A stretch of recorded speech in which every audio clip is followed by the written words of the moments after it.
oltiin siellä mökillä ja hänen isä antoi sitten tämmöisen 5-heppaisen perämoottorin, että no tuohon sä ajanut perämoottorin. Mä joo, tuon mä ajanut.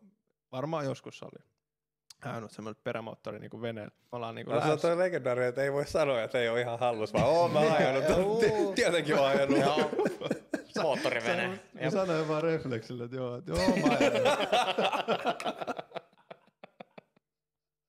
No lähtikö sitten refleksillä ajaminenkin? Tämä on perus. Sitten lähdettiin siitä ja soudettiin pari vetoa ja sitten mä nyin sitä käyntiin ja sitten mä oon niinku antamassa kaasua. Ei tapahdu mitään.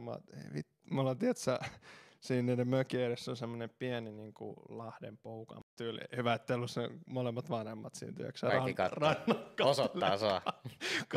Poika ei saisi moottori. Miksi ei toi vene liiku, mutta hirveä meteli tulee. Sitten mä vaan mikä vittu tässä on? Sitten se on vaan, laita vaihde päälle.